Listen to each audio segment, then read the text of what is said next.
Hey, this another monster production.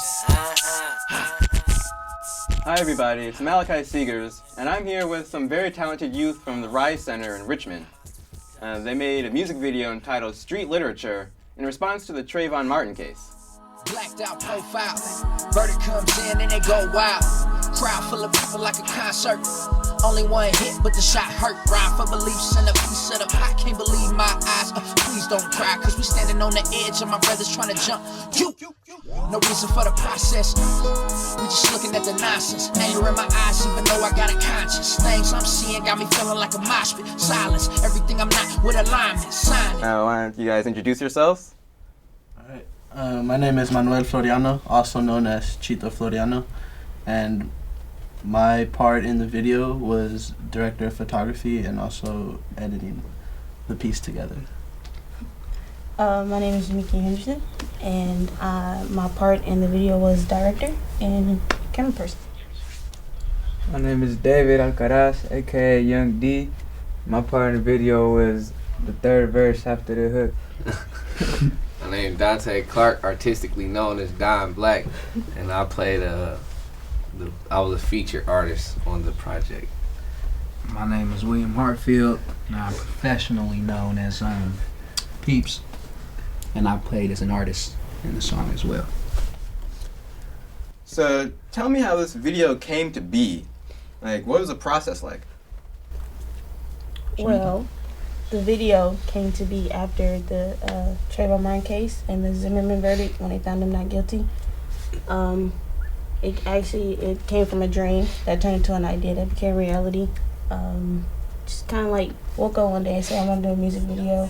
I went to work and consulted with my team, and it was like we should do it. We all partnered in it. We got some great artists together to get on the song, and then from there we got Street Literature. Well, how long did the video take, like from conception to being finished? I'd say about a good 2 months after the verdict. And what about the RYSE Center? Like, what was their part in this building this together? The RYSE Center, I would say, it was just like a creative space where we could be ourselves. So from Jamaica coming up with the idea, we then talked to producers who had beats, and also our engineer. His name is Xavier Polk, but also known as the Kid AOB.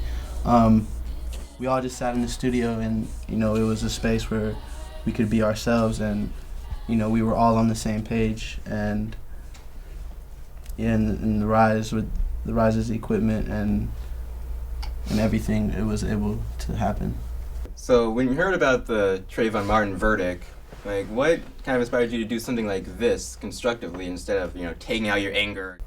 That's a good point you bring up, because in the media, a lot of people were destroying their communities, and we saw this as an outlet to express ourselves through art, and bring something positive from a negative. So I don't know if anybody else wants to touch on that.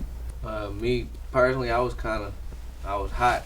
I had found out about the verdict, and then later on I find out the whole Trayvon Martin, him Zimmerman getting, acquitted. It was kind of like I felt like hurting somebody physically, it's because I felt like too many of us getting taken. It ain't nothing really being done about it.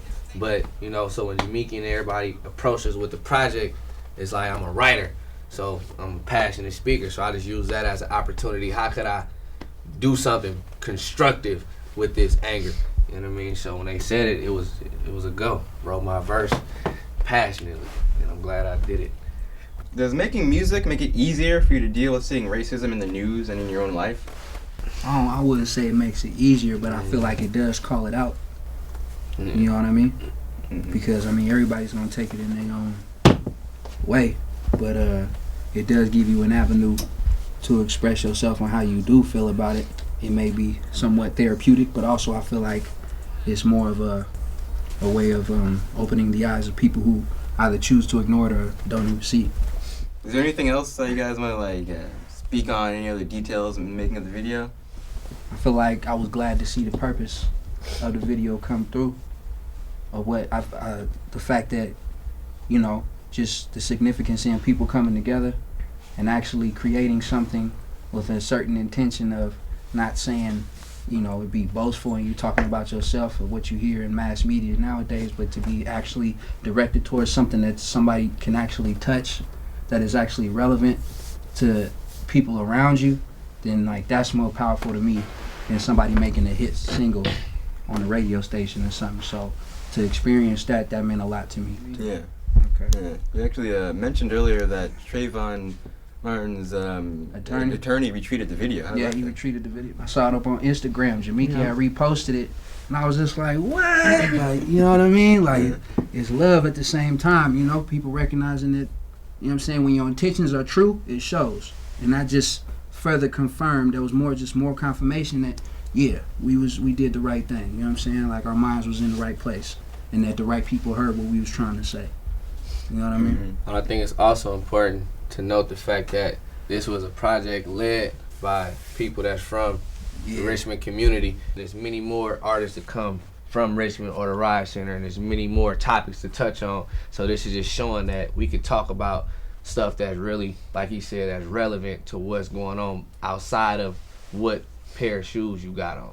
One of the lines on my verse that a lot of people been telling me that stuck out to them is when I say that if Trayvon was white and Zimmerman was black, Zimmerman will get 25 to life. 25 to life, but fed up with the lies and crimes I get denied. We see killers get a trial, but don't get any time. It's crazy. That pretty much, like, people say that I hit him. That really just makes them get chills. Yeah, I feel like a lot of people would, in respect, would be afraid to say when you said that. You know what I mean? Because there's a lot of conflict that comes behind that. A lot of people don't want to touch that area.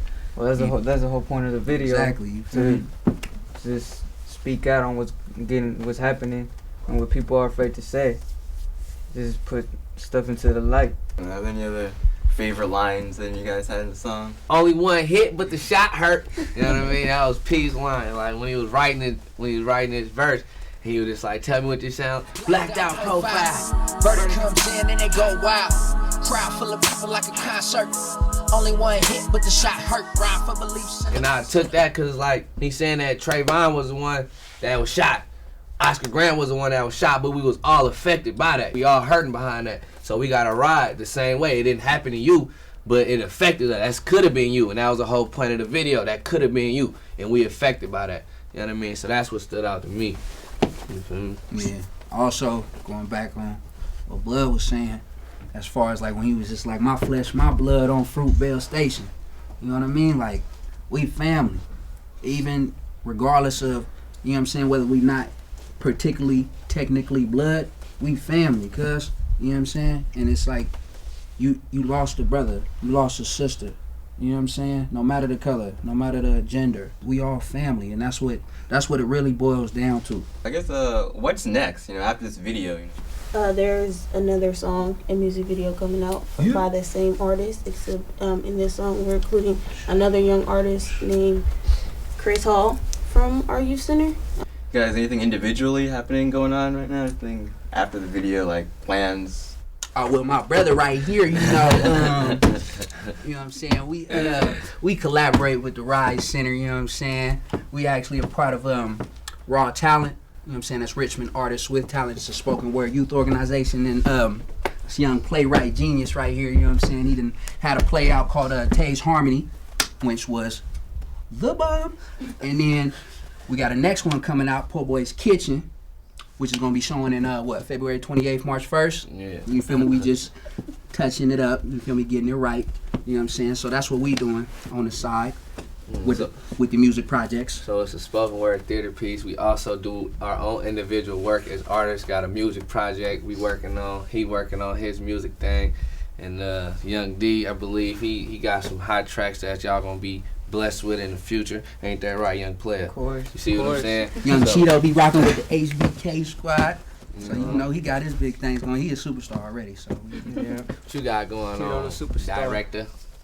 Directed another music video. Another video, part 2 Another coming video. soon. You know what I mean? So that's what we got going. Mostly just keeping the energy alive in Richmond. All right then. So thank you for joining us, all of you from RYSE Center in Richmond, and thank you for watching. I'll see you next time.